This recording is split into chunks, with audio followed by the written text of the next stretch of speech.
வணக்கம். தமிழ் மீடியா 77 சேனலுக்காக உங்களை அன்போடு வரவேற்கிறோம். இன்னைக்கு நம்ம பார்க்க போற ஒரு முக்கியமான வீடியோ என்னன்னா, ஒரு 30 குடும்பங்கள் வந்து சாலை வசதி கேட்டு ஒரு 10 வருஷமா போராடிட்டு இருக்காங்க. எல்லா வசதியும் இருந்தும் அதிகாரிகள் வந்து செய்ய மறுக்கிறாங்க. ஒவ்வொரு டைமும் இந்த மக்கள் போராடி வந்து சோர்ந்து போறாங்க. மீண்டும் வேற வழி இல்லாம போராடிட்டே இருக்காங்க. இதுல உச்சபட்ச ஒரு நிகழ்ச்சி என்னன்னா, இந்த வார்டுடைய மெம்பரா இருந்த ஒரு பையனாலேயே இதுல சாலை போட முடியாத அளவுக்கு அவனுக்கு வந்து டார்ச்சர் குடுக்குறாங்க. அந்த சாலைன்னு பார்த்தீங்கன்னா, நீங்க பின்னாடி தெரியுது இந்த இந்த பாதை தாங்க. அப்படியே கொஞ்சம் வாங்க. வாப்பா. இதுல வந்து 2 பக்கமும் ஏறக்குறைய வந்து ஒரு 40 அடி, 50 அடி ஒரு ஓடையோட அகலம் இருக்குங்க. இது அரசு பெரம்புக்கு தான். இதிலேயே வந்து பண்ணி குடுக்கலாம். ஆனா இதையும் பண்ணி குடுக்க கூடாதுன்னு அரசு அதிகாரிகளோ, மத்தவங்களோ நினைக்கிறாங்க. இது என்ன காரணம் தான் தெரியல. இதுல வந்து இந்த சம்பந்தப்பட்ட மக்களுடைய கருத்தையும் இதுல பதிவு பண்ணுவோம். இந்த குழந்தைகள் நிறைய பேர் வந்து இந்த ஸ்கூலுக்கு போறதுக்கு இந்த வழியை தான் யூஸ் பண்றாங்க. இதுல எப்படி போக முடியும்? கொஞ்சம் இப்படி வாங்க. இந்த ஓடையில இந்த செக் டேம்ங்கிறது வந்து இப்ப தேவையில்லைங்க. இந்த ஓடையில இறங்கி அந்த பக்கம் இருக்க வீட்டுக்கு வந்து மக்கள் இப்ப அந்த குழந்தைகள் இது வந்து இறங்கி போகுது. இதுல மழை வந்தாலோ, இல்ல இருட்டையோ, லைட் இல்லாம எப்படி இத வந்து பண்ண முடியும்? இது வந்து அரசு அதிகாரிகளுடைய கவனத்துக்கு நிறைய கொண்டு போயாச்சு. எதையுமே இதுவரையிலும் செய்யல. இந்த பாதையுடைய அகலம், வசதி எவ்வளவு இருக்குங்கிறதையும் முன்னாடி பார்க்கலாம் வாங்க. இது ஒரு 25 அடி 30 அடி அகலம் இருக்குங்க. இதை தாராளமா வந்து ஒரு 10 அடி 5 அடி அகலத்தை வந்து ஒரு சுவர் மாதிரி எழுப்பி இவங்களுக்கு பாதை அமைச்சு கொடுக்கலாம். ஆனா பக்கத்துல இருக்க நிலத்துக்காரங்க வந்து இந்த பக்கம் ஒருத்தருடைய நிலம், இந்த பக்கம் ஒருத்தருடைய நிலம், இந்த பக்கத்துல இருக்க ஒரு நிலத்துல வந்து பெரம்போக்கையும் வந்து இருக்கு. அந்த பெரம்போக்கை ஆக்கிரமிச்சு வச்சிருக்காரு. ஆனா வந்து போட்டு கொடுக்க கூடாது அப்படிங்கிற ஒரு காழ்ப்புணர்ச்சி, ஒரு பழிவாங்கும் நடவடிக்கை. இவங்க வந்து மருத்துவர் சமுதாயம், இந்த சமுதாயம் வந்து மருத்துவர் சமுதாயம். போராட முடியாத அளவுக்கு வந்து ஒரு விளிம்பு நிலையில இருக்க சமுதாயம். அதனால இவங்களுக்காக யாரும் குரல் கொடுக்கறதில்ல. இந்த குழந்தைகள் இந்த ஸ்கூலுக்கு போறது பாருங்க, இந்த பாதையை தான் ஒத்தேரி பாதையை பயன்படுத்துறாங்க. இந்த பாதையில போய் தான் அந்த உங்க ஸ்கூலை பயன்படுத்துறாங்க. இதுல வந்து ஒரு விஷ ஜந்துக்களோ இல்லை எந்த பாதுகாப்பு இல்லாத அளவுக்கு இருக்கு. இந்த திட்டுல இருந்து சமயத்துல நிறைய குழந்தைகள் வந்து கீழேயும் விழுந்திருக்கு. யோசனை பாருங்க, ஏறக்குறைய வந்து ஒரு 8 அடி 9 அடி பள்ளம். இதுல விழுந்தா என்னங்க ஆகும்? இதை செஞ்சு கொடுக்கலாம். ஆனால் அதிகாரிகள்ட்ட எல்லா பக்கமும் கோரிக்கை வச்சாச்சு, கலெக்டர் கொடுத்தாச்சு, 2 டைம் தேர்தலை புறக்கணிச்சாச்சு, தாசில்தார்ட்ட கொடுத்தாச்சு, எல்லா விதமான போராட்டங்கள் நடத்தியாச்சு. ஆனா அது அரசு அதிகாரிகள் என்ன சொல்றாங்க, உங்களுக்கு செஞ்சு தர்றேங்க அப்படிங்கிறாங்க. ஆனா வேலை மட்டும் நடக்கல. செஞ்சு தர்றேன்னு சொல்றாங்க, ஆனா எதையுமே செய்யறது இல்லை. கலெக்டர் முதற்கொண்டு நேரடியாக கொண்டு மனு கொடுத்தாச்சு. அவங்களுக்கு என்ன செய்யணுமோ செஞ்சு எஸ்டிமேட் போட்டு அவங்களுக்கு செஞ்சு கொடுங்கன்றாங்க. ஆனா செய்யல. இப்ப இந்த சுவர் எழுப்பியிருக்காங்க பார்த்தீங்களா, இதே போல இந்த பக்கம் இருந்து ஒரு ஒரு 5 அடி 6 அடியில ஒரு சுவர் எழுப்பி இந்த பக்கத்துல இருந்து அந்த ரோடு அங்கே பார்த்தீங்களா, இது எவ்வளோ வேலை இருக்கு பாருங்க. இப்போ இந்த ஒரு பாதையா பண்ணியிருக்கிறத இன்னும் 5 அடி இந்த பக்கம் எச் பண்ணி ஒரு ரோடை தாராளமாக கொண்டு போகலாங்க. கொண்டு போய் பண்ணி கொடுக்கலாம். இதுக்கான எஸ்டிமேட்டும் வந்து பார்க்குறாங்க. உங்களுக்கு செஞ்செல்லாம் தர்றோம்னு சொல்கிறாங்க. ஆனால் செஞ்சு மட்டும் கொடுக்க மாட்டேங்கிறாங்க.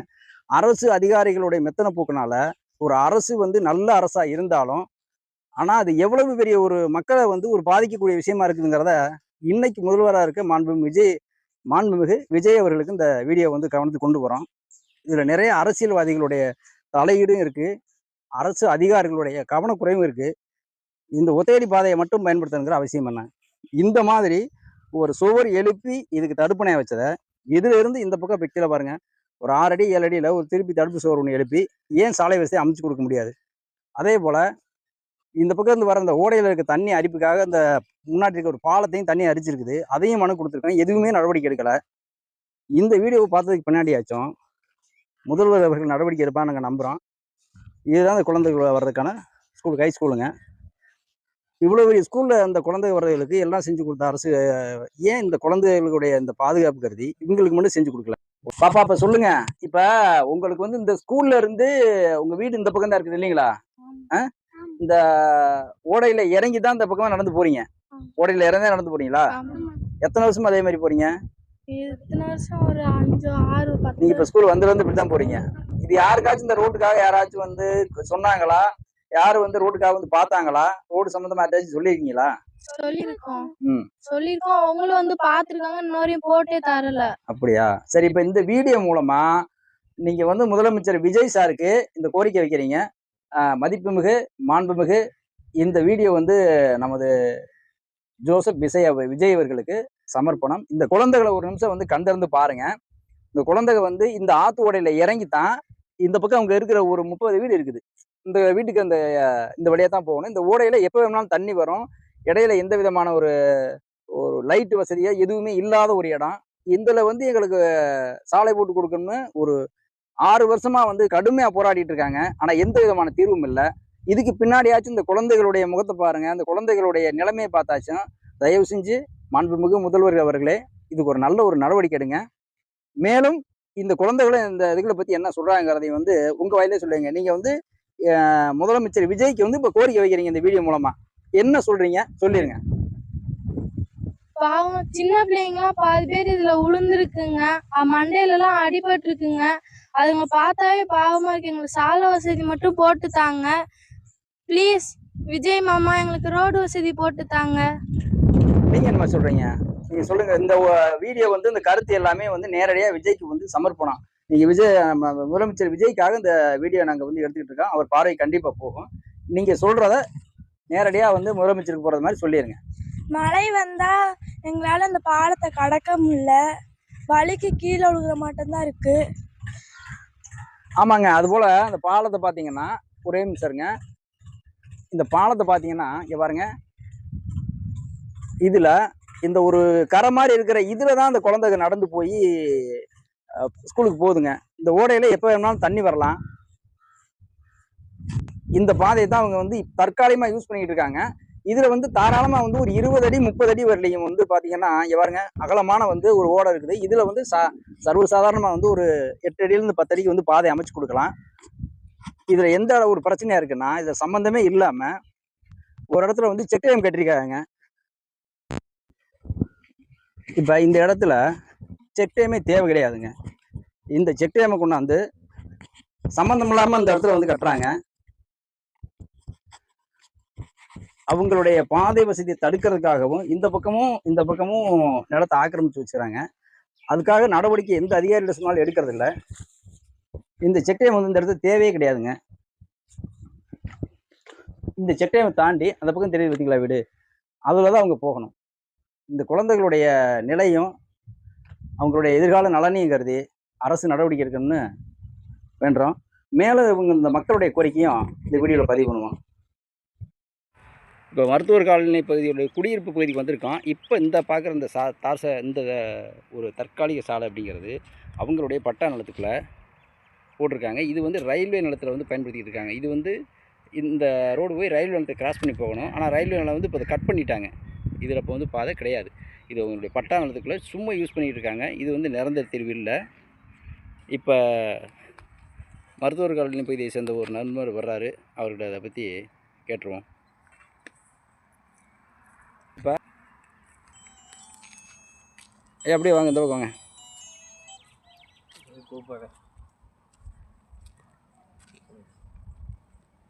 இப்போ உங்களுக்கு சாலை வசதி வேணும்னு சொல்லிட்டு எல்லா பக்கமும் இந்த நியூஸ் நிறையா வந்துக்கிட்டு இருக்குது. நிறையா உங்கள் மக்கள் வந்து போராட்டம் நடத்திக்கிட்டு இருக்காங்க. இப்போ நீங்கள் இதுதான் நீங்கள் குடியிருக்க வீட்டு போயிருந்தீங்களா? ஆமாம். சுமார் இங்கே எத்தனை வீடு இருக்குங்க? வீடு 25 வீடு இருக்குது. குடும்பம் 25 வீடுனா இப்போ குறைய வந்து 25 வீடு அப்படிங்கிறப்போ 25 குடும்பம் 30 குடும்பம் பக்கம் இருக்கு இல்லைங்களா?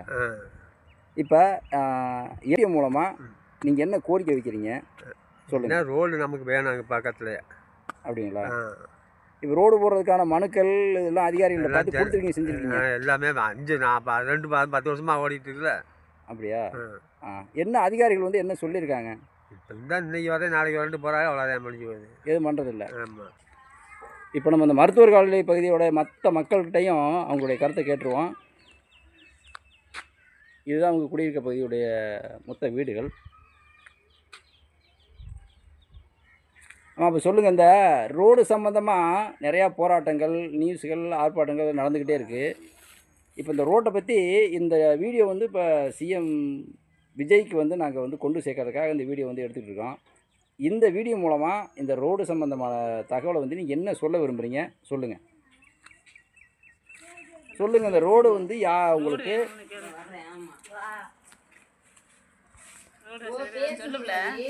எங்களுக்கு ரோடு வசதி வேணும். ரோடு போட்டு வேற உங்களுக்கு பாதை இருக்குங்களா இல்லைங்களா? வேற பாதை இல்லைண்ணா. ஆ எங்களுக்கு வேற பாதை இருந்தா நாங்க எதுக்கு கேட்கறோம்? முன்னாடி இப்படியே வாங்க. பேசுவோம். வேற பாதை இருந்தா நாங்க எதுக்கு வலது ஓரியாடுறோம்? பரம்பரையா நாங்க பொழைச்சிக்கிட்டு எங்களுக்கு நடக்க பாதை இல்லாம நாங்க தவிழிக்கிறோம். எங்களுக்கு ஒரு பாதைக்கு பரம்பரையா நாங்க எவ்வளவு பூர்வமா வகை தெரியாம இங்கே வீடு வாசலையும் கட்டிவிட்டாங்க. இல்லாட்டி அங்கிட்டு போய் ஒரு கையோളം வாங்கி கூட பொழைச்சுக்குவாங்க. இவங்க பட்டா நிலம் இந்த நிலத்தை விட்டு வேற பட்டா நிலத்தை பட்டா நிலத்தை விட்டுவிட்டு நாங்க வேற பக்கம் எங்க போறது? எங்களுக்கு பாதை வேணும். சின்ன சிறுசு பூரா பள்ளிக்கூடம் போகுதுங்க. பள்ளிக்கூடம் போற உள்ளே அந்த கட்டையில விட்டு கட்டையில மயக்கம் போட்டு கீழே விழுந்து ஒரு பிள்ளை ஒரு 10,000 ரூபா செலவு பண்ணி இந்த கட்டி கொண்டா வச்சிருக்குது. இன்னைக்கு ஒரு முடியலன்னா வைக்கலன்னா கட்டில் வச்சு தூக்கிக்கிட்டு நாங்க போய் அப்படி கொண்டுகிட்டு போகங்களையுமே 2-3 உசுறு செத்து போனாங்க. நாங்க அப்படி நாங்க தோத்து போய் இந்த இடத்துல இருக்கிறோம். எங்களுக்கு ஒரு பாதை வேணும். இதை நீங்க அதிகாரிகள்ட்ட எல்லாம் முறையிட்டு இருக்கீங்களா? அதிகாரிகள் வந்து பாத்துருக்காங்களா? பாத்துருக்காங்க. என்ன சொல்றாங்க? அவங்க அந்த வாரம் இந்த அவங்க இடம் இவங்க இடம் புறம்போக்கு இல்ல பட்டாதான் இருக்குது. பட்டா இடத்துல நாங்க ஒன்றும் போட முடியாது அப்படிங்கிறாங்க. எங்களுக்கு பட்டா இடத்துல போட வேணாம். புறம்போக்குலயே எங்களுக்கு கொஞ்சோண்டு ஒரு ஆட்டா வர மாதிரி இருந்தா கூட போதும் தமிழ. சரிம்மா, உங்களுடைய கருத்தை நான் நிச்சயமாக வந்து இதோட முதல்வருடைய கவனத்தை கொண்டு வரதுக்காக இந்த வீடியோவை கொண்டு நாங்கள் இதை சேர்க்குறோம். நன்றி. இந்த பாதை அவங்களுடைய பட்டா நிலத்துக்குள்ளே தற்காலிகமாக ஒரு மண்ணுக்குள்ளே சரள மண்ணுக்குள்ளே கொட்டி யூஸ் பண்ணிகிட்டு இருக்காங்க. இந்த பாதை வந்து இதனுடைய கண்டினியூ என்னென்னா ஒரு ரயில்வே இடத்தை தாண்டி தான் மெயின் ரோட்டில் போய் ஜாயிண்ட் ஆகும். ஆனால் அந்த ரயில்வே இடத்த எல்லாமே இப்போ அவங்க வந்து ரயில்வே இடம் பூராமே வந்து கம்பி வேலி போட்டு ரோடு கீடு எல்லாமே இது இல்லாமல் அவங்களுடைய இடத்த வந்து அவங்க எடுத்துக்கிட்டு இருக்காங்க ரயில்வே. அப்போ எப்போ வேணுனாலும் இந்த பாதையும் கட் ஆகும். அதனால தான் வந்து இந்த மாதிரி ஒரு சூழல் என்றைக்குமே இந்த ரயில்வே பாதை நமக்கு நிரந்தரம் இல்லை. அது வந்து வரவும் முடியாது. அது முறை இல்லாமல் இருக்குது. நாங்கள் ரயில்வே கிட்ட வந்து ரோடு போட்டு கொடுக்கணும்னு கேட்க முடியாது. அப்படிங்கிறதுனால முறையாக வந்து நம்மளுடைய ரெவன்யூ அதிகாரிகளுக்கு வந்து இந்த கோரிக்கை வைக்கிறாங்க. ஆனாலும் தீர்வு இல்லை. இப்போ இந்த சாலை தான் அந்த அவங்களோட மருத்துவர் காலனியோட இப்போ யூஸ் பண்ணிக்கிட்டு இருக்க ஒரு தற்காலிக சாலை. இது வந்து ஒரு ரயில்வே நிலத்தோடு வந்து ஏன்னா இது இப்போ பார்த்தீங்க, ஒரு நிமிஷம் பாருங்கள், இதெல்லாம் அவங்களுடைய பட்டா நிலம். இந்த பட்டா நிலத்துக்குள்ளே இப்போ இந்த சாலை யூஸ் பண்ணியிருக்காங்க. இந்த சாலை அப்படியே வந்து இப்போ ஒரு நம்ம உள்ள ரயில்வேவுடைய இடத்துக்குள்ளே வந்துட்டோம். இதெல்லாம் ரயில்வே இடம். இது பாருங்க, இதெல்லாம் ரயில்வே இடம். இப்போ இந்த மற்ற பகுதிகளெல்லாம் ரயில்வேயில் வந்து இந்த அவங்க இடத்த வந்து பூரா கம்பி கட்டி போட்டுக்கிட்டு இருக்காங்க. பாதுகாப்பாக கம்பி வேலி போட்டுக்கிட்டு இருக்காங்க. சரிங்களா? இது ஓரமாக தான் இப்போ யூஸ் பண்ணிக்கிட்டு இருக்காங்க. இப்போ நம்ம ரயில்வேக்கு வந்துட்டோம். இந்த பாதை எப்படிங்க நிரந்தர தீர்வாகும்? இது எல்லா பக்கமும் வந்து ரயில்வே வந்து இந்த பாதைகளை வந்து எடுத்துக்கிட்டு இருக்காங்க. இப்போ பாருங்கள், இதை தான் தற்காலிகமாக யூஸ் பண்ணிக்கிட்டு இருக்காங்க. இது ரயில்வே லைன் கீழே தெரியுங்களா? இந்த பாதை இப்போ அவங்க யூஸ் பண்ணிகிட்டு இருக்க பாதை. இதில் கீழே இறங்கி இந்த பக்கமாக போயிடுறாங்க. கீழே தூரமாக தெரியுது பார்த்தீங்களா வீடு? இது மருத்துவர் காலனி பகுதியோடு. இப்போ அந்த பாதை வந்து அவங்களோட பட்டா நிலத்துக்குள்ளே அப்படியே வந்து இந்த இடத்துல திருப்பி இப்படியே வர்றாங்க. வந்து இந்த இடத்துல ஜாயிண்ட் ஆகி இந்த ரயில்வே ட்ராக் மூலமாக போய் அங்கே தூரமாக ஒரு கம்பம் தெரியுவாங்க, 2வது கம்பம், இந்த ஃபஸ்ட்டு கம்பத்துக்கு அடுத்த கம்பம். அந்த கம்பத்தில் வந்து ரயில்வே ட்ராக்கை கிராஸ் பண்ணி திருப்பி இப்படி வர்றாங்க. இப்படி வந்து இந்த பக்கம் வந்து மெயின் ரோடோட ஜாயின் பண்ணி போயிட்டுருக்காங்க. இது இப்போ வந்து ஒரு தற்காலிக தீர்வு தான். இது தற்காலிக தீர்வு தான். இது நிரந்தரம் இல்லை. நீங்கள் உங்களுக்கு பாதையை போட்டுக்கோங்கன்னு ரயில்வேலேருந்து சொல்லிட்டாங்க, உங்களுக்கான தனிப்பாதையை தேடிக்கிங்கன்னு. ஆனால் இது சம்மந்தமாக தான் அதிகாரிகள்கிட்ட வந்து மனு கொண்டு போயும் இன்ன வரலையும் இல்லைங்க. ரயில்வே ட்ராக்லேருந்து இப்போ அந்த அப்படியே அந்த லாஸ்ட் அது வரும் கம்பம், அந்த கம்பத்துலேருந்து கீழே ஒரு சின்ன பாலம் இருக்குது. அந்த பாலத்துக்குள்ளே வந்து திருப்பி அந்த ரயில்வே ட்ராக்கை ஒட்டியே வந்து இப்படியே வந்து இந்த பக்கம் வந்துடுறாங்க. வந்து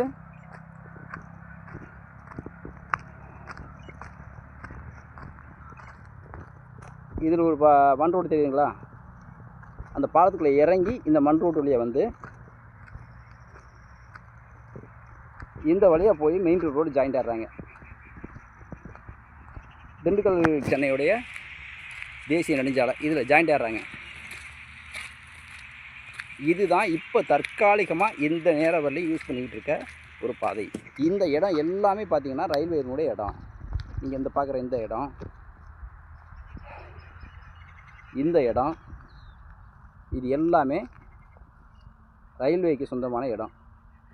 இது ரயில்வே வந்து அந்த இடத்த பூரா கையகப்படுத்திட்டு வர்றாங்க. சுமார் ஒரு 2 கிலோமீட்டர் பக்கம் வரலையுமே கையகப்படுத்தின வேலை நடந்து கம்பி வழி போட்டுட்ருக்காங்க. அப்போ இந்த பாதை நிரந்தரம் இல்லை. அப்போ நாங்கள் சொன்ன அந்த பாதை வந்து ஸ்கூலுக்கும் அங்கே இருக்க அந்த ஊருக்குள்ள வர்ற மெயின் ரோடுக்கு இணைக்கிறதுக்கு வெறும் 200 மீட்டரில் தான் இருக்குது. இந்த பாதை ரொம்ப சுலபமான பாதை. அதிகாரிகள் மனசு வச்சா நிச்சயமாக அதை செஞ்சு கொடுக்க முடியும். ஆனால் சிலருடைய சுயநலத்துக்காகவும் சிலருடைய தூண்டுதலுக்காகவும் இந்த பாதை தடைபட்டு நிற்கிது. இதில் ஒரு அரசியல் இருக்குது. ஆனால் இந்த அரசியலை உடைச்சி நமது இந்நாள் முதல்வர் மரியாதைக்குரிய ஜோசப் விஜய் அவர்கள் செஞ்சு கொடுப்பான்னு நாங்கள் நம்புகிறோம். இப்போ நம்ம அந்த மருத்துவர் காலனி மக்களின் சாலை வசதிக்காக போராடும் அந்த புகார்தாரர், அதாவது வந்து ஒரு நபர் இடத்துக்கு முன்னாடி போராட்டிக்காரில் அவருடைய இடத்துக்கு வந்திருக்கோம். அவருடைய ஷாப்பிங் வந்திருக்கோம். இப்போ நேரடியாக அவர்கிட்டயே வந்து இந்த பிரச்சனை என்னன்னு கேட்க போகிறோம். நண்பரே வணக்கம். இப்போ அந்த புதுவாடி இனாம் புதுவாடி கிராமம் மருத்துவர் காலனி மக்களின் சாலை வசதி பிரச்சனை அப்படின்னு சொல்லிட்டு சமூக வலைத்தளங்கள்லையும் இணையதளங்களையும் கூகுளையும் நிறைய பிரச்சனை ஓடிட்டு இருக்குது. நீங்க தான் அந்த புகார்தாரரா? ஆமாங்க. உங்க பேருங்க? என் பேர் சக்திவேல். சரிங்க. நீங்க புதுவாடியில வந்து எவ்வளவு நாளாவது போராடிட்டு இருக்கீங்க? இந்த பிரச்சனையை பத்தி கொஞ்சம் விரிவா சொல்லுங்க. இந்த பிரச்சனை நேரடியா வந்து சிஎம்மோட கவனத்துக்கு போகணுங்கிறதுக்காக வந்து நாங்க வீடியோ அப்லோட் பண்ணிட்டு இருக்கோம். கொஞ்சம் விரிவா சொல்லுங்க. கிட்டத்தட்ட பாத்தீங்கன்னா ஒரு 6 வருஷமா இந்த பாதை பிரச்சனைய எடுத்து போராடிட்டு இருக்கேன். அடுத்து பாத்தீங்கன்னா நிறைய சாலை மறியல், மிகப்பெரிய சாலை மறியல் போராட்டம். கலெக்டர்கிட்ட வந்து ஒரு எப்படி வச்சாலும் ஒரு 5 தடவை மனு கொடுத்துருக்கேன். பிடிஜிபியில் அவங்களும் சரி பண்ணித்தரேன் அப்படின்னு சொல்லுவாங்க. இன்னொரு எந்த ஒரு நடவடிக்கையும் எடுக்கலை. இப்போ லாஸ்ட் டைம் பார்த்தீங்கன்னா கலெக்டர் வந்து 1 வீக்கில் ஒரு வாரத்தில் பிடிஓட்ட இது எஸ்டிமேட்டு எனக்கு போட்டு கொடுங்க அப்படின்னு சொல்லி சொன்னாங்க. சரிங்க. இப்போ பார்த்தீங்கன்னா இன்னொரு வழியுமே அதை பற்றி பிடிஓவோ மற்ற யாருமே வந்து இதை பற்றி எந்த ஒரு நடவடிக்கை எடுக்கலை. இப்போ அடுத்து மழை சீசன் ஆரம்பிச்சிருச்சுன்னா ஓடையில தண்ணி வர ஆரம்பிச்சிடும். இப்போ வந்திருக்கிற எம்எல்ஏ கதிரவன்ட்ட வந்து இதை பத்தி மனு கொடுத்தீங்களா? எம்எல்ஏட்ட சட்டமன்ற உறுப்பினர்கிட்ட கொடுத்துருக்கோம். அவர் என்ன சொன்னாரு? அவரு இப்போதைக்கு நிதி இல்ல, பண்ணி தரோம், கொஞ்சம் பொறுமையா இருக்கு. அவரும் பண்ணி தரேன்னு தான் சொல்லியிருக்காரு. பண்ணி தரேன்னு தான் சொன்னாங்க. யாருமே வந்து பண்ணி தர முடியாதுன்னா சொல்ல, எல்லாருமே கொஞ்சம் பொறுங்க, பண்ணி தரோம் அப்படியே சொல்லியே இப்ப 6 வருடமா ஆயிடுச்சு. இப்பயும் பாத்தீங்கன்னா இன்னும் 1 வருஷம் 6 மாசம் பொறுங்க அப்படின்னா நம்ம எம்எல்ஏவும் சொல்லியிருக்காரு. சரி.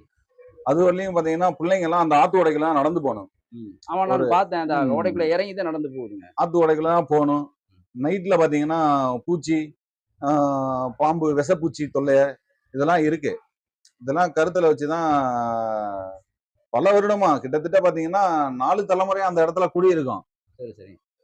4 தலைமுறையா குடியிருக்கோம்.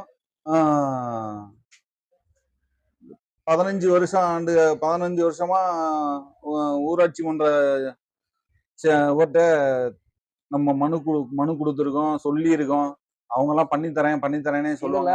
நீங்க வந்து ஒரு 5 வருஷம் மெம்பரா இருந்தா சொல்றாங்க. அப்போ அந்த கோரிக்கை எல்லாம் வச்சீங்களா?